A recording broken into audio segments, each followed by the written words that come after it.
ഏവർക്കും എൻ്റെ നമസ്കാരം. ഇന്ന് മകരമാസം 1 മകരവിളക്ക്. ശബരിമല ശ്രീ ധർമ്മശാസ്ത്ര ക്ഷേത്രത്തിലെ പ്രസിദ്ധമായ ഉത്സവമാണ് മകരജ്യോതി ദർശനം. മകരമാസം തുടങ്ങുന്ന മകരം 1-ാം തീയതിയാണ് ഈ ഉത്സവം നടക്കുന്നത്. ഇതിനായി ഇന്ത്യയുടെ വിവിധ ഭാഗങ്ങളിൽ നിന്ന് ഭക്തജനങ്ങൾ എത്തിച്ചേരാറുണ്ട്.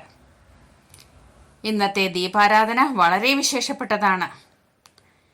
ഇതിനോടൊപ്പം അയ്യപ്പ ക്ഷേത്രത്തിൻ്റെ ഒരു കോണിലുള്ള പൊന്നമ്പലമേട് എന്ന മലയുടെ മുകളിൽ ഒരു വനക്ഷേത്രമുണ്ട്. അവിടെയും ദീപാരാധന നടക്കും. ഇതാണ് മകരവിളക്ക്. 3 പ്രാവശ്യമാണ് മകരവിളക്ക് തെളിയിക്കുക. പൊന്നമ്പലമേട്ടിലെത്തി കർപ്പൂരം കത്തിക്കുന്നതാണ് മകരവിളക്ക്.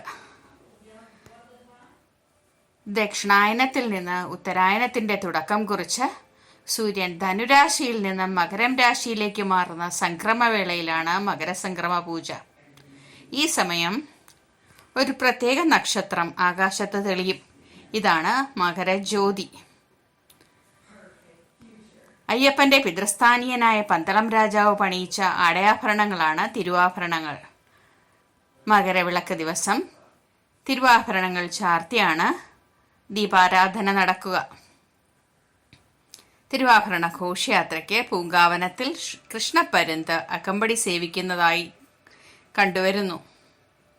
മകരജ്യോതിക്ക് ശേഷം രാത്രിയിൽ അയ്യപ്പനെ ആനപ്പുറത്ത് വാദ്യമേളങ്ങളുടെ അകമ്പടിയോടെ മണ്ഡപത്തിൽ നിന്ന് 18-ാം പടിയിലേക്ക് ആനയിക്കുന്നു. അവിടെ നിന്നും അയ്യപ്പനെ തിരിച്ചെഴുന്നള്ളിക്കുന്നതോടെ മകരവിളക്കുത്സവത്തിന് തുടക്കമാകുന്നു. മകരവിളക്ക് എന്നാൽ കത്തിക്കുന്നതും മകരജ്യോതി എന്നാൽ താനേ ആകാശത്ത് തെളിയുന്നതും. നന്ദി, നമസ്കാരം.